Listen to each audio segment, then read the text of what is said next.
Bonjour à toutes et à tous et bienvenue dans cet épisode de Radio CSERT. Nous sommes le vendredi 23 août 2024. Je suis Marc-Frédéric Gomez et aujourd'hui on plonge ensemble dans les dernières actualités de la cybersécurité. Au programme, on va explorer les récentes vulnérabilités critiques de la journée ainsi que les aspects techniques que les cybercriminels utilisent pour détourner nos systèmes. Installez-vous confortablement, c'est parti. On commence avec quelques-unes des vulnérabilités les plus préoccupantes qui ont fait surface ces derniers jours. La CVE 2024 20399, qui impacte les switches Cisco, est une vulnérabilité qui permet à un attaquant de prendre le contrôle total des réseaux en exploitant une commande du système d'exploitation NixOS. Ce qui est vraiment inquiétant ici, c'est que cette faille a été exploitée par un groupe de hackers sophistiqués, Velvet Ant. C'est un APT, pour ceux qui sont un petit peu curieux.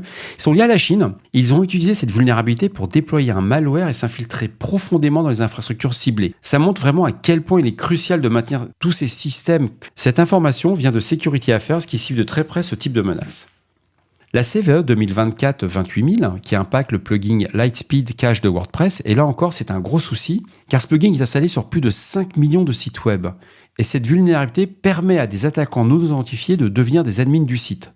En un mot, s'ils détectent que vous utilisez ce plugin, en 2 clics, ils sont admins. Autant dire que si votre site utilise ce plugin, il faut vraiment faire la mise à jour, immédiatement. WordPress, mettez à jour tous les jours, mettez ça en automatique, n'attendez pas. GB Hackers a publié un article détaillé à ce sujet et souligne l'importance de cette mise à jour. La CVE 2024 39576, qui impacte le composer Dell Power Manager, est un outil qui permet à beaucoup d'entre nous de manager les infrastructures de serveurs Dell. Cette faille dans ce logiciel permet à un utilisateur local, et on parle bien d'un utilisateur local, d'obtenir des privilèges élevés, ce qui peut compromettre la sécurité de l'ensemble du système, et malheureusement, Dell n'a pas encore proposé de solution de contournement. Donc il faudra rester vigilant et attendre le correctif. Là encore, c'est GB Hackers qui a diffusé cette information. La CVE 2024 28987, qui impacte les produits SolarWinds Web Helpdesk, c'est une faille de type code injection qui permet à des cybercriminels d'exécuter du code malveillant à distance grâce à des identifiants codés en dur dans le système. Ce genre de vulnérabilité est particulièrement dangereux parce qu'il donne aux attaquants un accès direct au système d'assistance, souvent au cœur des opérations IT des entreprises. C'est incroyable de voir qu'on peut encore trouver des logiciels aujourd'hui avec des identifiants et des mots de passe codés en dur. Les attaquants font du reverse. C'est la base, quoi. Cette vulnérabilité a été largement couverte par HelpNet Security qui nous a avertis de cette menace. Maintenant que nous avons parlé des failles techniques, penchons-nous un peu sur les groupes de cybercriminels. Le cas Lazarus. Un autre cas marquant concerne l'arrestation en Argentine d'un Russe accusé d'avoir aidé le groupe Lazarus lié à la Corée du Nord à blanchir des millions via des crypto-monnaies. Ils utilisent des transactions complexes sur plusieurs blockchains pour dissimuler l'origine des fonds.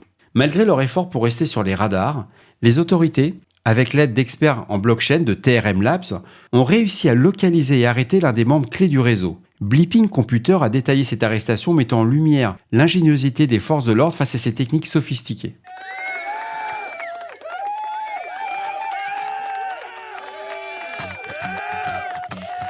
Voilà qui conclut notre analyse de la journée sur les menaces.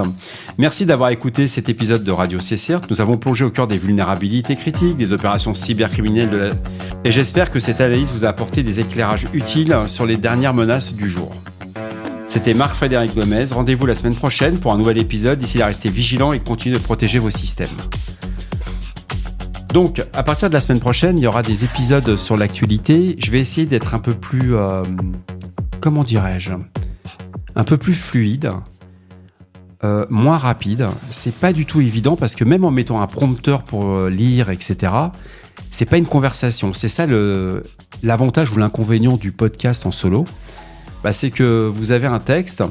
Moi, j'apprends mon texte. J'évite de le lire parce que sinon, ça serait inaudible pour vous. Si je me mets à lire, si réellement je ferais merci d'avoir écouté cet épisode de Radio CSERT, voilà, c'est inaudible, c'est juste Donc, mon objectif, c'est d'arriver à faire que les 5 premières minutes soient sur l'actualité de la journée et d'approfondir un cas. Juste un cas, parce que j'ai pas le temps, après je vais être bloqué professionnellement, mais c'est de faire juste un cas avec beaucoup plus de détails et qui donne envie, quoi. C'est le petit truc...